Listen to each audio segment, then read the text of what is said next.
আল্লাহ তাবারাক ওয়া তাআলার বড় মেহেরবানি যে আল্লাহ রাব্বুল ইজ্জত আমাদেরকে তার অসংখ্য অগণিত নিয়ামতের ভিতরে রেখেছেন। আলহামদুলিল্লাহ।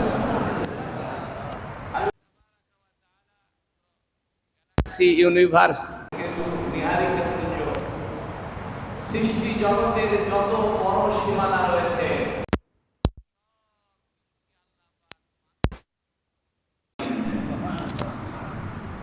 হাজার হাজার আলোকবর্ষ দূরে সূর্য, এই সূর্যটাও বহু দূর থেকে মানুষের উপকারে নিয়োজিত। চন্দ্র বহু দূরে অবস্থিত, এই চন্দ্রটাও মানুষের উপকারে নিয়োজিত। মহাবিশ্বের যা কিছু দেখা যায় আর দেখা যায় না, এ সব কিছুকে আল্লাহ পাক বানিয়েছেন মানুষের জন্য। সুবহানাল্লাহ। বিজ্ঞানীরা বলছেন যে মহাবিশ্বে এমন অনেক গ্রহ আছে, নক্ষত্র আছে, যেগুলো হীরা দিয়ে তৈরি। সুবহানাল্লাহ। মহাকাশ বিজ্ঞানের বিজ্ঞানীরা বলছে যে এই মহাবিশ্বে যেমন চাঁদ, এটা পৃথিবীর একটা উপগ্রহ, এরকম অসংখ্য সৌরজগৎ পৃথিবীতে আছে। একটি সূর্যকে কেন্দ্র করে আমরা বসবাস করি। সূর্যকে কেন্দ্র করে পৃথিবী, ইউরেনাস, নেপচুন, প্লুটো, বৃহস্পতি, এই যে গ্রহ, এই গ্রহগুলোকে নিয়ে বলা হয় সৌরজগৎ। বর্তমানে বিজ্ঞানীরা 8টি গ্রহ আবিষ্কার করতে সক্ষম হয়েছে। প্রত্যেক গ্রহের আবার উপগ্রহ রয়েছে, অর্থাৎ সূর্যকে কেন্দ্র করে পৃথিবী ঘোরে, পৃথিবীকে কেন্দ্র করে চাঁদ ঘুরে। সুবহানাল্লাহ। এই চাঁদকে কেন্দ্র করে যে পৃথিবী প্রদক্ষিণ করে পৃথিবীকে, এই চাঁদকে বলা হয় পৃথিবীর উপগ্রহ। এরকম ইউরেনাস, নেপচুন, প্লুটো, শনি, এই গ্রহগুলোর ভিন্ন ভিন্ন উপগ্রহ রয়েছে, অর্থাৎ তাদের ভিন্ন ভিন্ন চাঁদ রয়েছে। এই বিশাল পরিবার মিলে একটা সৌরজগৎ। এই সৌরজগতে একটা নয়, এরকম লক্ষ কোটি সৌরজগৎ আল্লাহ বানিয়েছেন। বিজ্ঞানীরা বলছে স্বর্ণ দিয়ে ভরা। প্রশ্ন হতে পারে, আল্লাহ পাক এই গ্রহগুলোকে স্বর্ণ দিয়ে বানিয়ে রেখেছেন, হীরা দিয়ে বানিয়ে রেখেছেন, এটা লাভ কি আমাদের? কি আমরা তো সেই গ্রহের স্বর্ণ ভোগ করতে পারলাম না।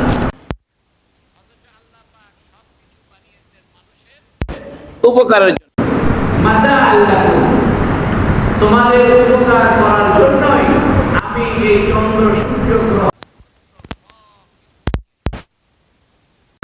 হাদিস শরীফে আছে, কোন মানুষ যদি একবার সুবহানাল্লাহ বলে, তাহলে একটা স্বর্ণের ইট তার জান্নাতের কাছে হয়ে যায়। গ্রহগুলোকে স্বর্ণ দিয়ে বানিয়ে রেখেছেন, রূপা দিয়ে, হীরা দিয়ে বানিয়ে রেখেছেন। এগুলো আমাদের কাজে লাগতেছে যদি আমরা দুনিয়াতে আল্লাহ জিকির করি। দুনিয়াতে যেমন ইটের ভাটা থাকে, মানুষ ইটের ভাটায় অর্ডার কাটে, 2000 ইট,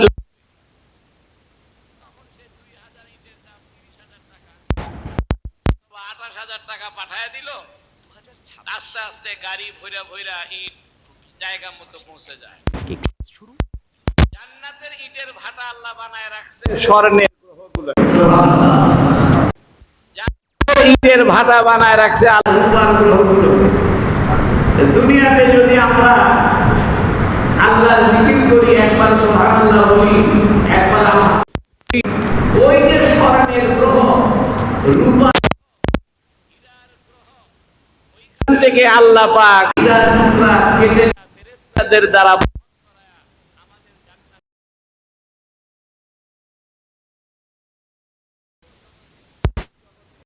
কোনো কিছুই আল্লাহ অনর্থক সৃষ্টি করেন নাই।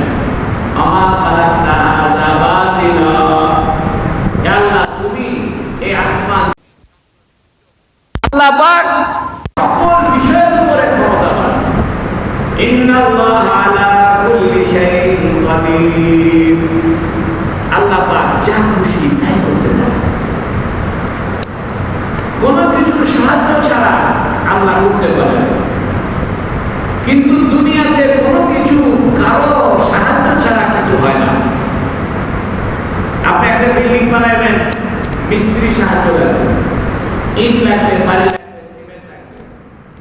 আল্লাহ পাক ওয়াইদা আরাদাল্লাহু শাইআন আইয়াকুলা লাহু কুন ফায়াকুন, আল্লাহ যখন কোনো কিছু করার ইচ্ছা করেন শুধু বলেন হও, সঙ্গে সঙ্গে হয়ে যায়।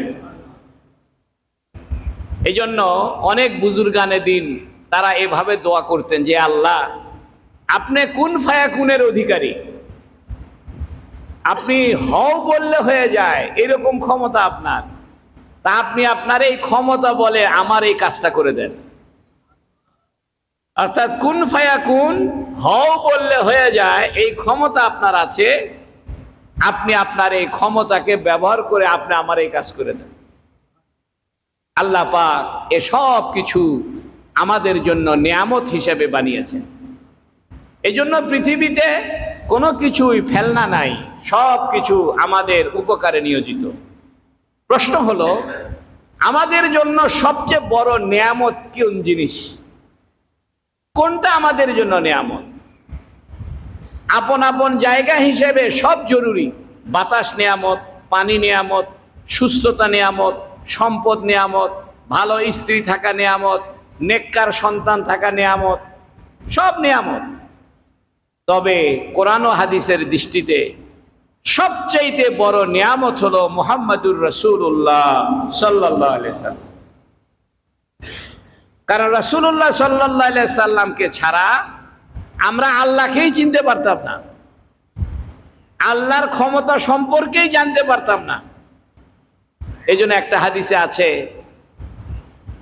যে কোথাও যেন আগুন জ্বলছে আর বিভিন্ন কীটপতঙ্গ আগুনের ভিতরে পড়ছে, আমি আমার উম্মতের কোমর ধরে টেনে রেখেছি এরা যেন আগুনে পড়ে না যায়, কিন্তু এর পরেও তারা আমার হাত পিছলে আগুনে পড়ে যাচ্ছে। রাসূলুল্লাহ সাল্লাল্লাহু আলাইহি সাল্লাম আমাদেরকে জাহান্নাম থেকে বাঁচানোর জন্য কোমর ধরে রাখছেন। অর্থাৎ নবী আলাইহিস সালাতু ওয়াস সালাম আমাদের কোমর ধরে রাখছেন যাতে আমরা জাহান্নামে পড়ে না যাই। কিন্তু নবীজি বলেন যে আমি এদের কোমর ধরে রাখি, কিন্তু এরা ছটফট কইরা আমার হাত থেকে পিছলে গিয়ে এরা আগুনে পড়ে। বন্ধুরা আমার, রাসূলুল্লাহ সাল্লাল্লাহু আলাইহি সাল্লাম আমাদের জীবনের জন্য সবচাইতে বড় নিয়ামত।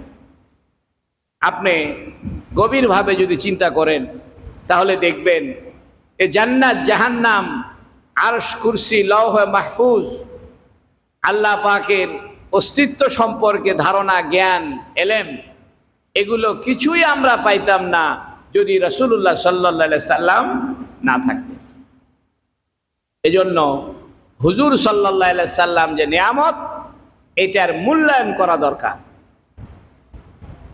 ওয়াইন শাকারতুম লাইন শাকারতুম লা আযীদান্নাকুম ওয়া লাইন কাফারতুম ইন্না আযাবি লাশাদীদ। আল্লাহ বলছেন তোমরা যদি নিয়ামতের শুকরিয়া আদায় করো আমি নিয়ামত বাড়ায় দিব। ওয়া লাইন কাফারতুম, আর যদি তোমরা অস্বীকার করো, অকৃতজ্ঞ হও, কুফরি করো, না শুকরিয়া আদায় করো, তাহলে মনে রাখিও আমার শাস্তি বড় কঠিন শাস্তি। এজন্য বন্ধুরা আমার, ঈদ পার হয়ে গেল, জিলহজ মাসের শেষের দিকে চলে যেতেছে। আমাদের জীবনের সবচেয়ে বড় নিয়ামত রাসূলুল্লাহ সাল্লাল্লাহু আলাইহি সাল্লাম। এই নিয়ামতের শুকরিয়া আদায় করতে হবে। শুকরিয়া আদায় কি? প্রথম শুকরিয়া হলো রাসূল সাল্লাল্লাহু আলাইহি ওয়াসাল্লামকে আল্লাহ পাকের প্রেরিত রাসূল, নবী, সেই হিসাবে বিশ্বাস করতে হবে। জীবনের প্রতিটা ক্ষেত্রে নবী সাল্লাল্লাহু আলাইহি সাল্লামকে আদর্শ মানতে হবে। জীবনের প্রতিটা ক্ষেত্রে রাসূলুল্লাহ সাল্লাল্লাহু আলাইহি সাল্লামের সুন্নতকে আঁকড়ে ধরতে হবে। তাহলেই আপনি দুনিয়ারও নিয়ামত পাইবেন, আখিরাতেরও নিয়ামত পাইবেন। মনে রাখেন, দুনিয়া দুনিয়া করলে দুনিয়া হাসিল হয় না, কিন্তু দুনিয়ার সব নিয়ামতের সবচেয়ে বড় নিয়ামত নবী আলাইহিস সালাম। যে ব্যক্তির অন্তরে নবীর মহব্বত জাগ্রত থাকে, নবী আলাইহিস সালামের উপরে দরুদ পাঠ করে, নবীজির সুন্নত মতো চলে, সে দুনিয়াও পায়, আখিরাতও পায়।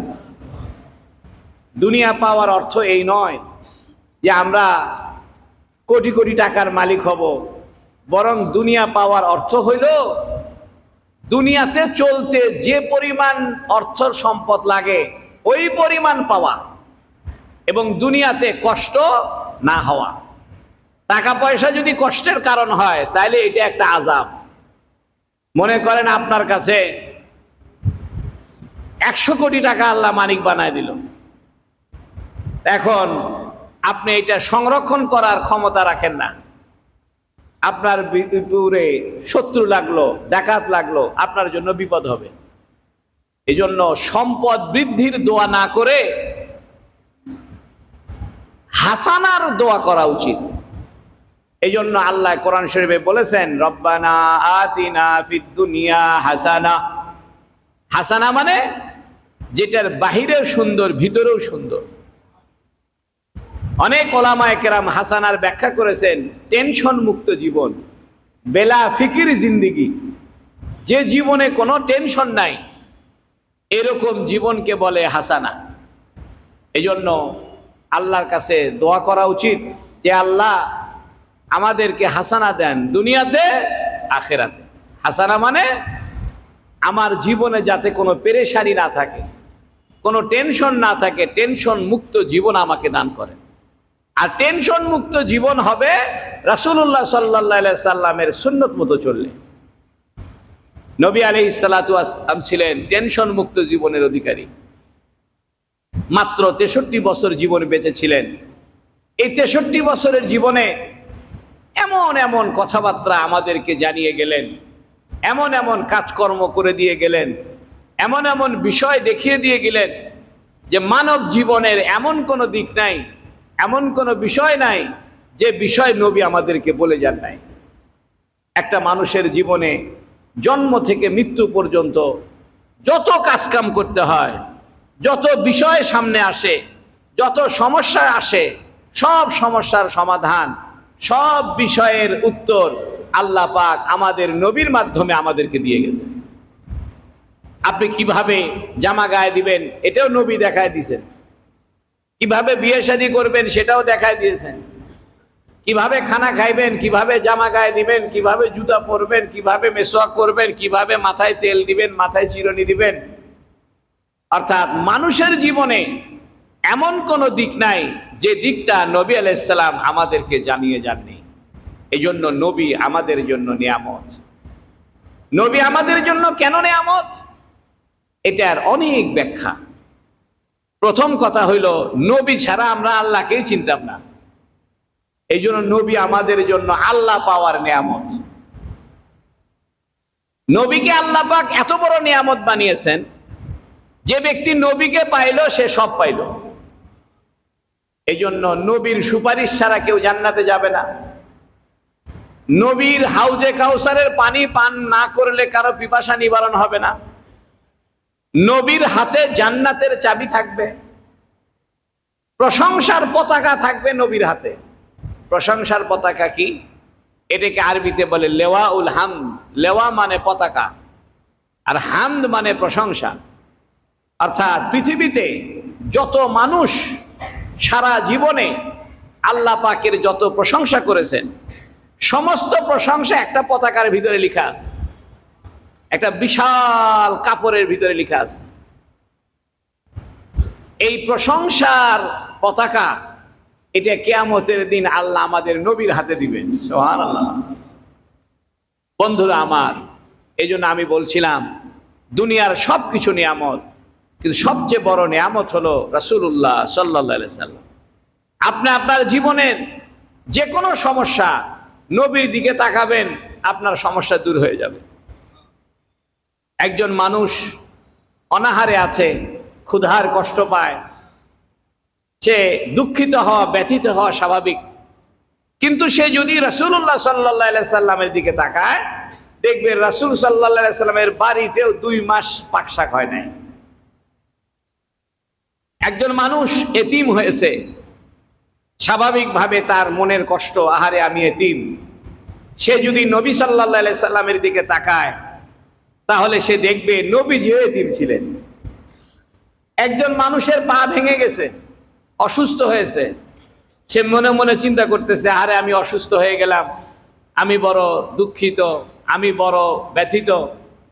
কিন্তু সে যদি নবীর দিকে তাকায়, দেখবে নবীও একদিন ঘোড়ায় উঠতে গিয়ে পড়ে গিয়ে পা ভেঙে গেছে।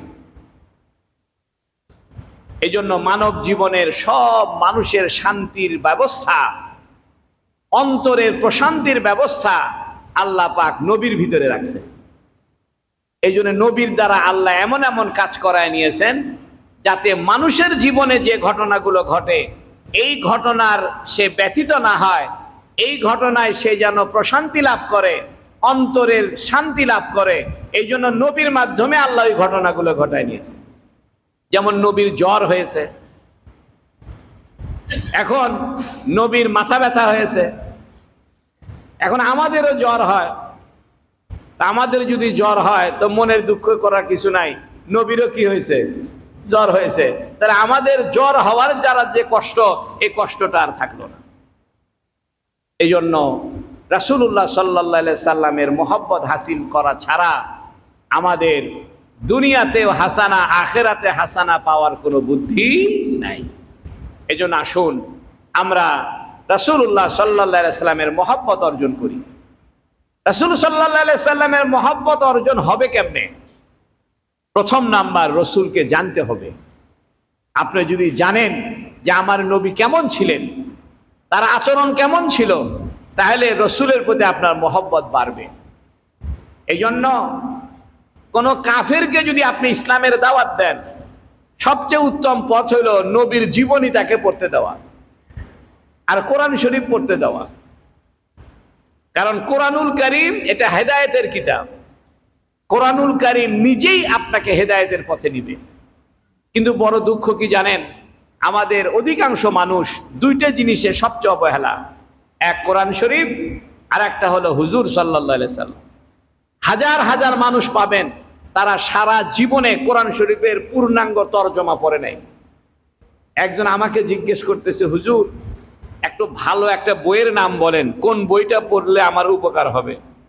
আমি বললাম কোরআন শরীফ পড়েন। বলতেছে হুজুর তো কোরআন শরীফ, অন্য কিছু বলেন। এর মানে কোরআন শরীফ তার পড়ার বিষয় নয়।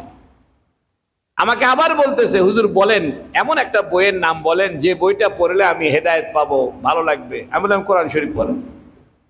তা বলতেছে হুজুর আপনি একই কথা কন, অন্য বইয়ের নাম বলেন। আমি বললাম কোরআন শরীফ। কোরআন শরীফের চাইতে দামি কোনো বই পৃথিবীতে নাই। এই জন্য কোরআন শরীফ একটা নিয়ামত, রাসূলুল্লাহ সাল্লাল্লাহু আলাইহি সাল্লাম একটা নিয়ামত। আর কোরআন শরীফ আর রাসূল সাল্লাল্লাহু আলাইহি সাল্লাম মুদ্রার এপিঠ ওপিঠ। আয়েশা সিদ্দিকা রাদিয়াল্লাহু আনহাকে জিজ্ঞেস করেছেন এক সাহাবী, মা খুলুকু রাসূল, মা খুলুকু মুহাম্মদ, মুহাম্মদ সাল্লাল্লাহু আলাইহি সাল্লামের চরিত্র কেমন ছিল? হযরত আয়েশা সিদ্দিকা বলেন, তোমরা কোরআন পড়োনি? তো বলতেছে হ্যাঁ কোরআন পড়েছি। কোরআন শরীফও হলো রসুলের চরিত্র। এই জন্য প্রচুর সময় আমরা ব্যয় করি, এত সময় নষ্ট করি যা বলার বাহিরে। ফেসবুকে, ইন্টারনেটে, তারপরে মোবাইলে যে সময় আমরা ব্যয় করি, এই সময়টা যদি একটু কাজে লাগাইতে পারতাম তাহলে জিন্দেগি দামি হয়ে যেত। মনে রাখেন, মানুষ সময়ের দ্বারা মূল্যায়িত হবে। ওয়াল আসরি ইন্নাল ইনসানা লাফি খুসরিন।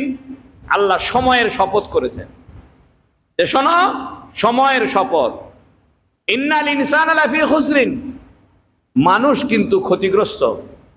এর দ্বারা বোঝা যায় সময়ের সাথে লাভ ক্ষতির সম্পর্ক আছে। যে সময়কে কাজে লাগাবে সে লাভবান হবে, যে সময়কে নষ্ট করবে সে ক্ষতিগ্রস্ত হবে। এই জন্য সময় আমাদের জন্য নিয়ামত। যে সময়টা চলে যাচ্ছে এ সময় আর কোনোদিন ফিরে আসবে না। আপনি চিন্তা করতে পারেন, আপনার জীবন থেকে যে সকালটা চলে গেল এটা আর ফিরে আসবে না। আজ আপনার জীবন থেকে যে সময়টা চলে গেল এটা আর কোনোদিন ফিরে পাবেন না। শুধু তাই কি, আপনার এই জীবনটা কোনোদিন ফিরে পাবেন না। আমি যে জীবনটা আল্লাহ আমাকে দিয়েছে, এই জীবনটা যদি চলে যায়, মৃত্যু হয়ে যায়, নো ব্যাক, আর ব্যাক করতে পারবো না। আর ফিরতে পারবো না। ওয়ান টাইম লাইফ, একবারের জীবন। এই একবারের জীবনের উপরে নির্ভর করতেছে আমার ভবিষ্যতের সুখ আর শান্তি। এই জন্য বন্ধুরা আমার, সময় নষ্ট করিয়েন না। সময়কে কাজে লাগানোর জন্য হাদিস শরীফে আছে, তোমরা বেশি বেশি জিকির করো। বাড়িতে বসে আছেন, গরম লাগতেছে, কষ্ট হইতেছে, সুবহানাল্লাহ সুবহানাল্লাহ জিকির করেন। 24 ঘন্টা আল্লাহর জিকিরে জিহ্বাকে তরুতাজা রাখেন। হাদিস শরীফে আছে, যে ব্যক্তি জিকির করে করে তার জবানকে তরুতাজা রাখে, কাল কিয়ামতের ময়দানে লোকটা হাসতে হাসতে জান্নাতে চলে যাবে। এই জন্য সময়কে কাজে লাগান জিকিরের দ্বারা। এমনি অন্য কাজ তো করাই লাগবে, বাজার করতে হবে, সংসার করতে হবে, ব্যবসা করতে হবে, এগুলো দিনের কাজ হবে যদি দিনের নিয়তে করা হয়। যদি ইসলামের প্রচার প্রসারের জন্য আমি ব্যবসা করি, ইসলামের খেদমতের জন্য, মানুষের সেবার জন্য যদি আমি করি, এটাও ইবাদত। কিন্তু যে সময়টা আমার বেকার, এ সময়টাও বেকার থাকবে না যদি সময়টাকে আমি জিকিরে ব্যয় করি। এজন্য বলছিলাম, অনেক গ্রহ স্বর্ণ দিয়ে তৈরি।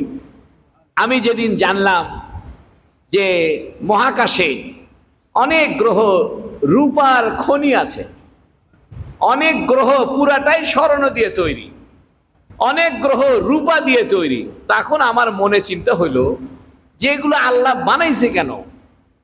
কারণ ওই গেলে ওইখান থেকে স্বর্ণ তো আমরা কেউ আনতে পারবো না, কারণ সেই গ্রহে যাওয়াও যাবে না, স্বর্ণ আনতেও পারবো না। তা আল্লাহ বানাইলো কেন?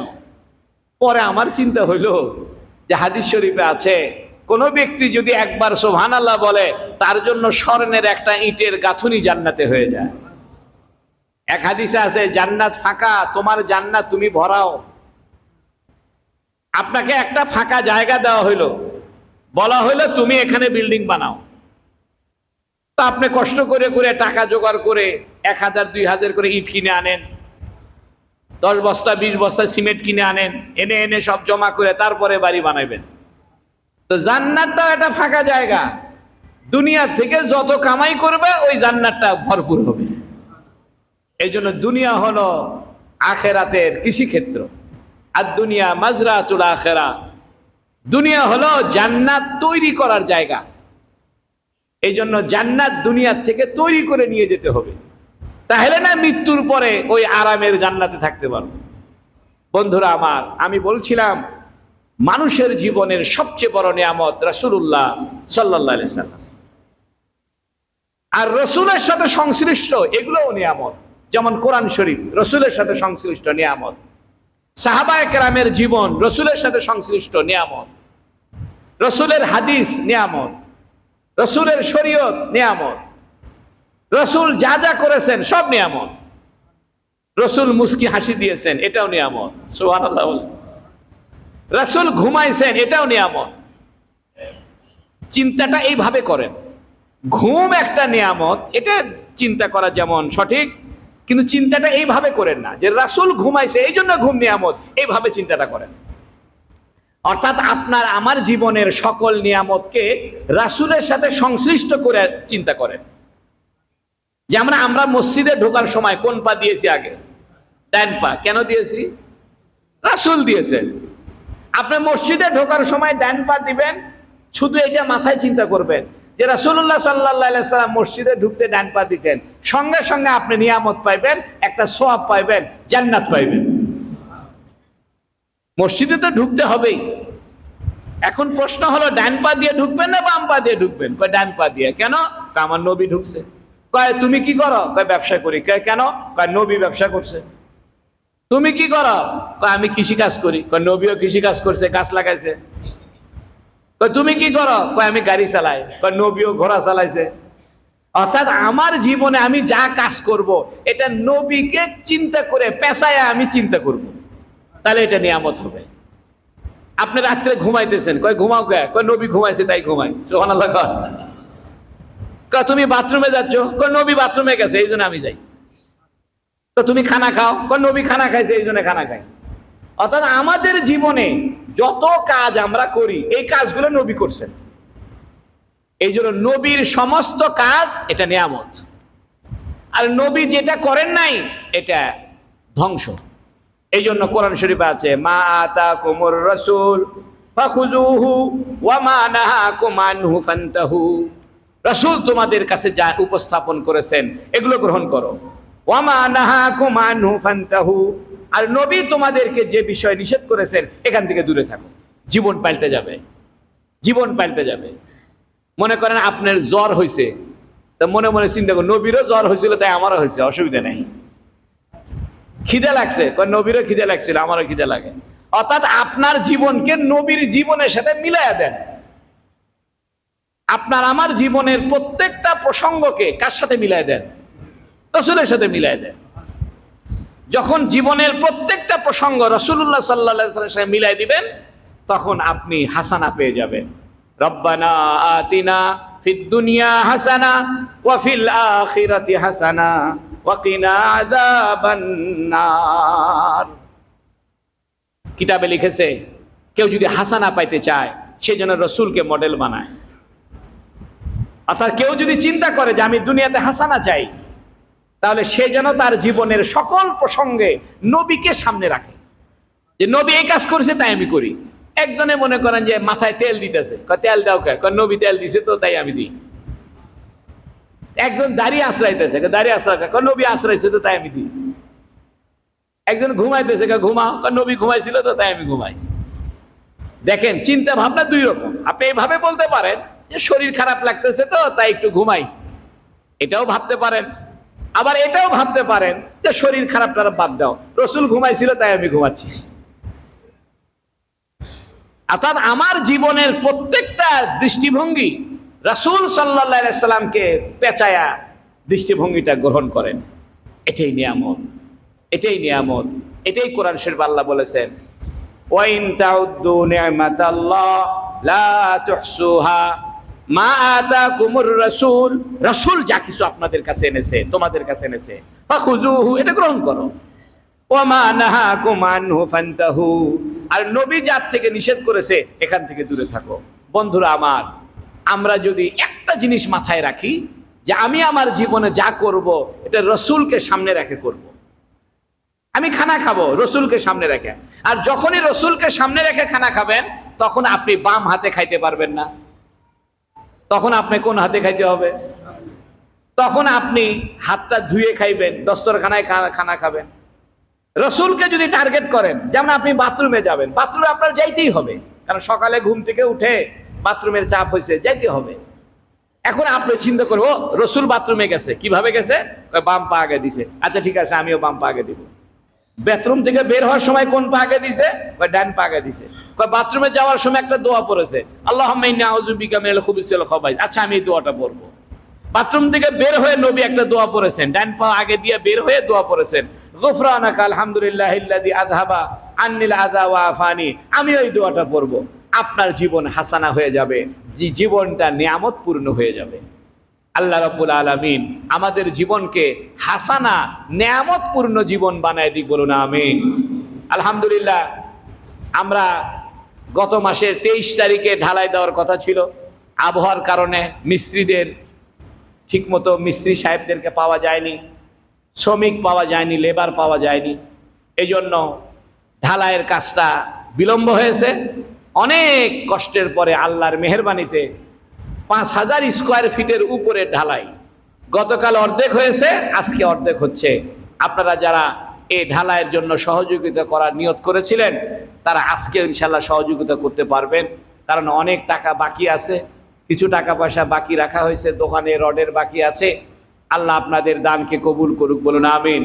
আল্লাহ আপনাদের সহযোগিতার দ্বারা আপনাদের দুনিয়াতে হাসানা দান করুক, আখিরাতে হাসানা দান করুক, বলুন আমিন। ওয়া আখিরু দাওয়ানা আলহামদুলিল্লাহি রাব্বিল আলামিন।